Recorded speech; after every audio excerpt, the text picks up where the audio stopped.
Buenas noches y bienvenidos a Punto Final. Como siempre, quiero darle primero las gracias a Dios por permitirnos estar en este escenario y compartir con ustedes de corazón a corazón. Y a ustedes por regalarnos una hora de su vida aquí en Telemiami a las 8 de la noche. Con la verdad en la mano, sí. La corrupción es uno de esos males innecesarios que gracias al capricho y la represión del régimen castrista se ha instaurado en todos los niveles y clases sociales de Cuba. Su práctica cotidiana, como el robo, se ha convertido en algo bien visto y me hace recordar lo que alguien me dijo una vez para justificar el acto de robar. Como el gobierno no me sube el salario, yo mismo me hago el aumento.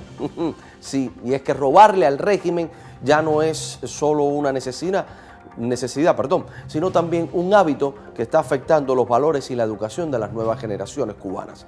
Hoy tendremos en exclusiva directamente desde la isla al escritor cubano Miguel Sabater Reyes, autor de la novela histórica Flores para una leyenda, sobre la vida del famoso proxeneta cubano Alberto Yarini, la única novela sobre el Chulo basada en una investigación precisamente seria y exhausta y que vino a presentar aquí a los Estados Unidos como parte del intercambio famoso cultural. Esta noche mostramos también en Las Cruzadas la primera parte de una serie que hice en la tierra de nadie, sí, esa franja de tierra inhóspita que sirve entre la frontera de Haití y República Dominicana, y por donde cruzan diariamente muchas personas, donde entre ellas también cruzan los cubanos beisbolistas. Esa es una historia que usted la va a ver aquí en Punto Final. Además, hoy, como todos los martes, regresa el agente deportivo Carlos Pérez con su segmento El Agente Comenta, donde les ofrece buenos consejos a quienes quieren que sus hijos lleguen algún día a formar parte de las grandes ligas. Bienvenidos nuevamente a Punto Final, que ya comienza así. Acerca de Yarini, uno de los personajes más controversiales, pero también de los más románticos de allá de la época de los 1900, se han escrito dos obras, El Gallo de San Isidro y Requiem por Yarini. Dos obras que además se han llevado a las tablas, se han hecho películas, Los Dioses Rotos, una película que que se exhibió aquí en Miami. En fin, se ha hablado muchísimo, pero yo les voy a presentar algo muy especial en una noche como esta, donde el estudio de Punto Final se viste de gala, porque ese es uno de los personajes favoritos de las leyendas favoritas de un servidor, Tony Cortés. Mire, tengo esta noche al escritor Miguel Sabater Reyes, que acaba de escribir el único libro, fíjense bien, el único libro de ficción sobre Yarini, Flores para una leyenda, sí, el rey de San Isidro. 80 años después, Yarini, 80 años después de su muerte, Yarini, ocurrida en 1910, un joven historiador visita la tumba del legendario Chulo. ¿Qué pasa? Bueno, eso lo vamos a hablar aquí, en el estudio de Punto Final. Bienvenido, muy buenas noches. ¿Estás recién llegado tú aquí a Miami? Sí, llegué el pasado jueves. Ya. ¿Cómo te sientes? ¿Cómo te han tratado desde que llegaste aquí a Miami? Bueno, imagínate, todo el mundo me ha tratado muy bien. Me siento bastante sorprendido constantemente porque es para mí un mundo nuevo, es primera vez que vengo. Bueno, ¿y esa pasión tuya por Yarini? Bueno, realmente a mí siempre me preocupó la figura de Yarini. Desde niño, es decir, tenía a mi abuelo que solía contarme sobre la figura del famoso proxeneta.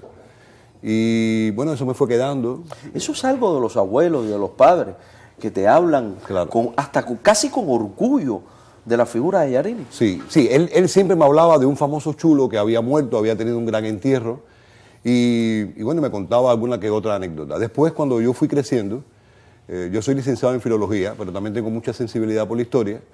Y bueno, me empezó a preocupar la figura de Yarini. Sabía que había una obra de teatro, en este caso de Carlos Felipe, Requiem por Yarini, y sabía también que estaba El Gallo de San Isidro, una obra de mucho más contenido social que la primera, que ya se manejan otro tipo de categorías y demás, de Brenes.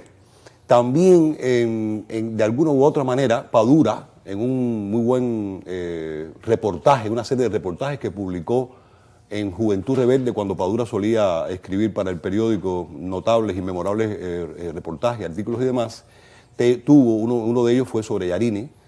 Y también Dulcila Cañizares, recientemente, hace unos años, acaba de publicar también una monografía muy buena que se llama San Isidro 1910, Alberto Yarini y su época. Bueno, la de Dulcila sale ya cuando yo había escrito la novela, pero estos tres que te acabo de decir, las dos obras de teatro y y el reportaje de Padura, sabían que existían. Independientemente de estas cosas que yo leí, que fueron interesantes, empecé a consultar archivos. Claro, porque tú también trabajas en el archivo del arzobispado. Bueno, yo realmente durante muchos años trabajé en el Archivo Nacional de Cuba como investigador agregado. Y es ahí justamente cuando yo llego en el año 93 en el Archivo Nacional de Cuba, en cuya esquina de Compostela y San Isidro es precisamente que había muerto Yarini. Yo conocí el personaje porque me lo había contado mi abuelo, conocí el personaje porque estaba también en la cultura, había obras de ella, se hablaba también, otras personas hablaban de él, pero en la esquina justamente del archivo había muerto Yarini. Ahí la vida te ubicó, te puso. Indiscutiblemente, claro, fue un muy favorable azar, porque cada vez que yo salía a merendar, a eso de las 10 de la mañana en el archivo... Tú decías, por estas calles caminó el hombre. Sí, claro, por supuesto, uno le pone mucha imaginación al asunto, y ahí comencé a conversar con personas viejas, pero por supuesto no lo habían conocido, de La Habana Vieja. A Yarini lo matan porque se enamoró. Bueno, mira, un chulo no se puede enamorar. Es decir, ¿Pero él se enamora de la santiaguera? No, ninguna santiaguera. Estamos hablando de Requiem por Yarini. Sí. Bueno, de la santiaguera claro. es un personaje de ficción. Yo estoy manejando una novela, es decir, estamos hablando de una novela que tiene una investigación, un soporte de investigación histórica, de documentación. Porque es que el público lo que conoce es eso. Lo que conoce son estas dos obras. Ahora le vamos a contar, podemos decir que esta investigación tuya es la verdad sobre Yarini.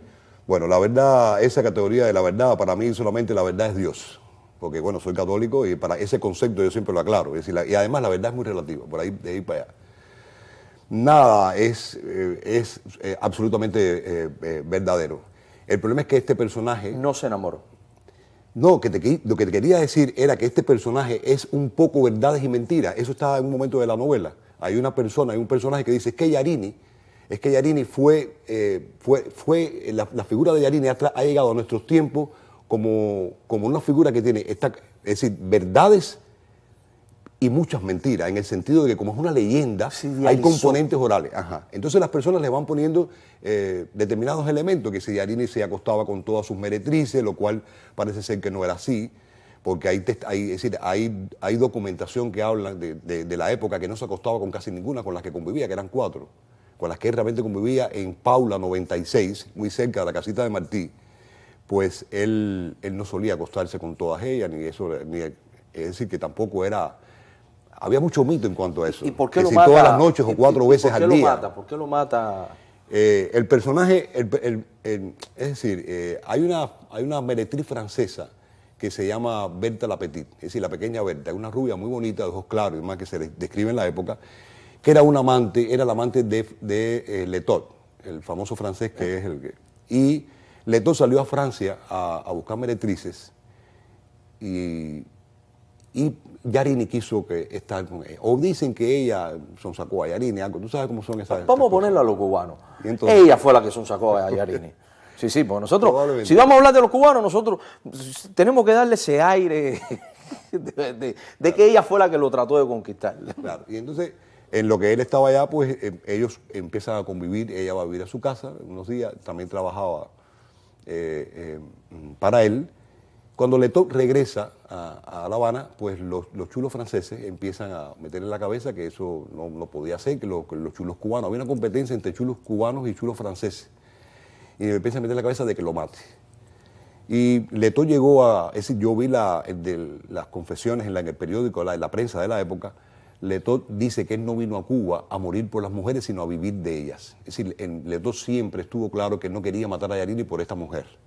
Pero evidentemente esto continúa. Fue enervando los ánimos, sí, entonces, y eso llevó a... Evidentemente hay un momento entonces que ya hay 6 personas, 4 arriba, donde estaba Yarini la accesoria, y 2 abajo, y le disparan a Yarini cuando salía de la... Es decir, esto parece que es un crimen eminentemente pasional, pero yo siempre en la novela se maneja la tesis de que detrás de este crimen pasional puede estar el crimen político, porque Yarini también era un hombre insertado en la política, en el contexto político de la época. Definitivamente era pudo delegado. haberle molestado a alguien de la época. Bueno, él era conservador y el presidente José Miguel Gómez era liberal. Y te puedes dar cuenta que eran dos partidos opuestos. El Partido Conservador, según los historiadores de la época, era, entre otras cosas, era muy racista.